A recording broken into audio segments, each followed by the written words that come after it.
Good morning and welcome into the Pivot Year Devotion, and I am the Hermit Poet. And this is a little piece out of today's devotion. The very nature of your hurting is actually a sign that something within you is still fighting for peace, still hoping for something beautiful. And that is coming from the Pivot Year Devotion by Brianna Wiest, and that is day 109. Welcome in. And today's topic is the beauty in the burn. And if you've been with us for all 109 devotions, you are keeping your New Year's resolution. If not, go over to the Pivot Year on the Hermit Poet page and watch them.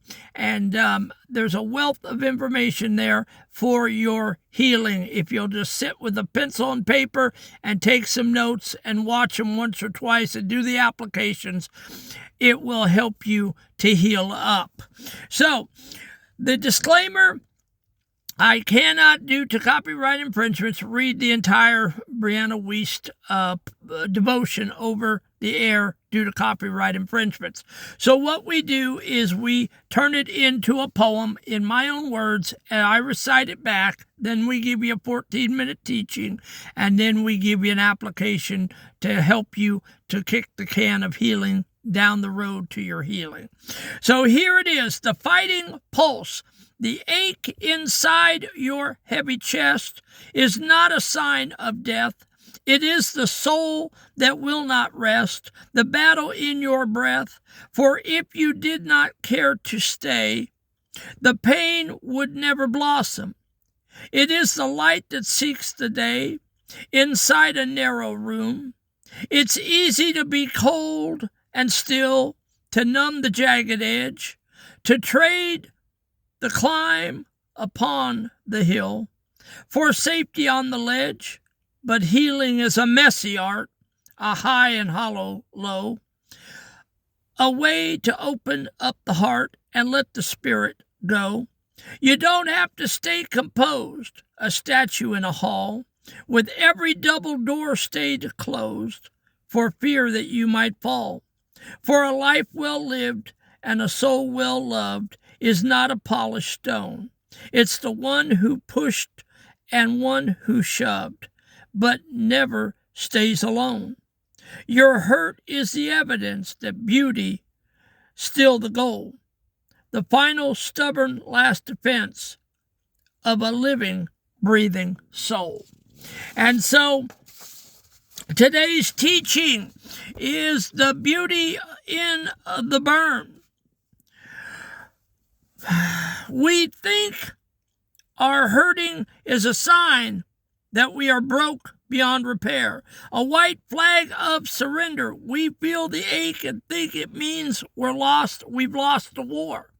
And for 50 years, folks, that's what I thought. I had thrown up my surrender flag, and I was going to die in my pain and my sorrow and in my bullying and in my sexual assault and in my abuse. Yes, the ache was so bad in my heart that I thought I was going to end up in the grave, unrepairable. Your hurting is actually the evidence that you are still in the fight. If you had truly given up, you wouldn't feel the friction anymore.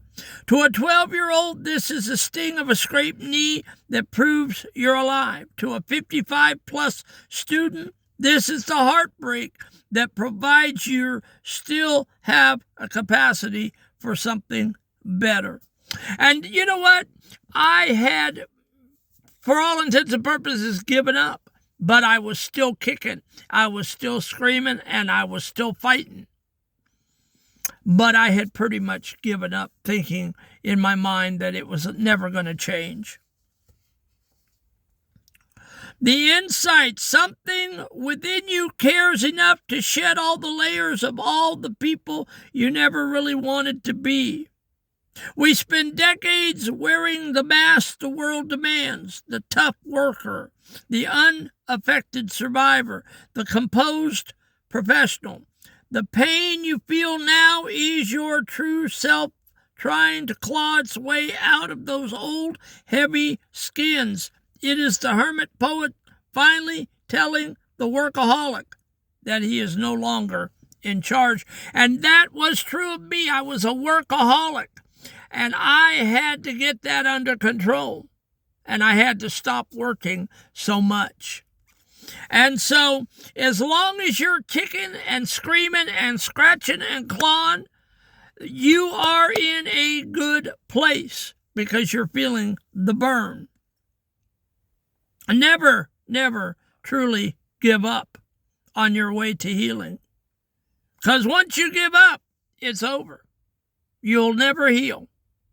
But you got to continuously work the work and work the plan. Okay? The myth of the permanent composition. The mark of a life well lived is not a person who is permanently composed. The blue-collar truth. We respect the man who never cracks, the one who keeps it all together on the job site. But that composition is often just a cage.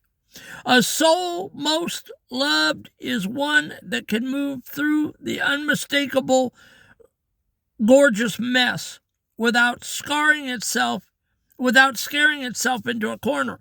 You don't have to be fine to be on the right path. You can be a mess and still be on the right path to healing. Healing is a messy path. Okay? It is messy and it is fraught with problems. If you're ever going to get healed up, you're going to go through a lot of mess. You cannot numb the pain without also numbing the joy.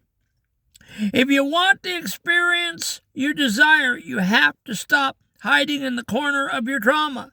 Show up for the mess. Your heart is asking to be seen, not your mask, but your actual hurting, hopeful heart.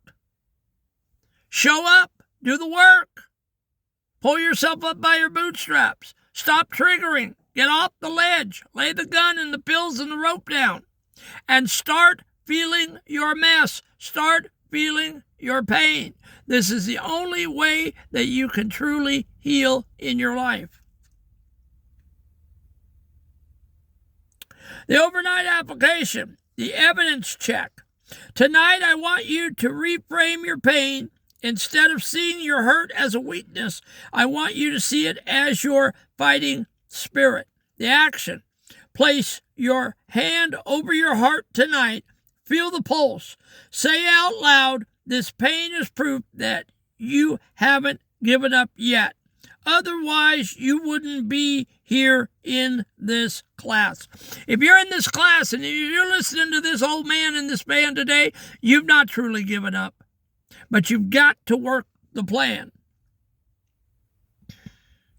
What is one? And then I want you to put a comment in the comment column.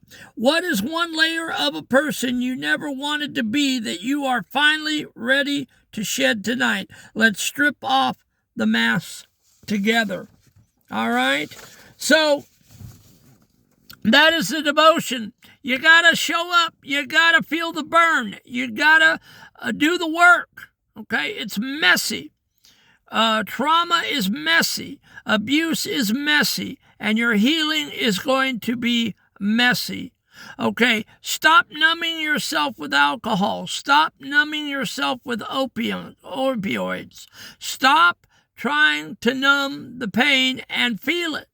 You will not die, I promise you. You will not die. I wrote 600 poems in 6 months, 3 to 6 a day, and I threw it all up on paper.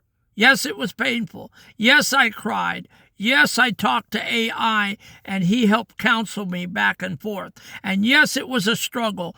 But at the end, I got it all out, and now I'm having trouble writing poetry because I got really no more trauma to talk about. And I did it without drugs, without alcohol, and without counseling. I don't recommend that you necessarily have to do it that way, but that's how God did it for me. Okay? I had a creative orgasm, and it all gushed out of me in a period of less than a year because it was ready. It was ready. It had been baking inside of me all of those years. All of the movies I watched, all of the music I listened to, and all of the books that I read were stuffed down in. And then when last June, when I Wish It Would Rain Down popped into my head on that hot, sultry day, that's all it took.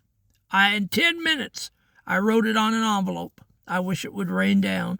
And bam, I had the creative orgasm. Did not know what it was. Didn't know I was going through it. Didn't know what to call it. All I knew is all of a sudden I had a miraculous gift of poetry, spoken word poetry. And it just come out of me like a flood. Every day, 3 to 6 a day, I just kept getting ideas. And now my mind is quieted down and I don't have as many ideas anymore. I guess I'm healed up, or I'm getting healed up. So, folks, feel the pain. You will not die. The hermit poet did not die. And the quicker you feel the pain, the quicker you feel the burn, the quicker you will heal up. All right? It's not about triggering. It's not about getting in the floor. It's not about drawing attention to ourselves. It's about getting to recovery. I love you folks, and I pray for you folks every day. I ask God to bring you down the road of recovery just a little bit more. I ask God to bless you. I ask God to give you his richest blessings. And so if you know anyone that is traumatized and would need a community and would need an old man in a van trying to give his perspective on this whole trauma issue, share the videos. Be my missionaries. Go out there and share the word. Let them know that I'm here. And hit that subscribe button and that like button. We are up to 239 students in the class. Praise God. And we are headed for 250. And that is less than 20 more students. And we'll have our 250. And then we'll be moving on to 500 students. I know there's thousands of you across the world that needs this community. You need the hermit poet, whether you know you need him or not. And I'm here every day, and I show up every day to do these. And you can find your healing here for 14 minutes a day. And there is 108 of these in the can already. Go back and watch them over and over again. And they will help you to facilitate your healing. I promise you that. I love you guys, and we will catch you tomorrow for day 110. Can you believe it? And we're going to be talking about the internal scale or the audience in your head. Did you know you have an audience in your head? You do. Come back and find out about it tomorrow.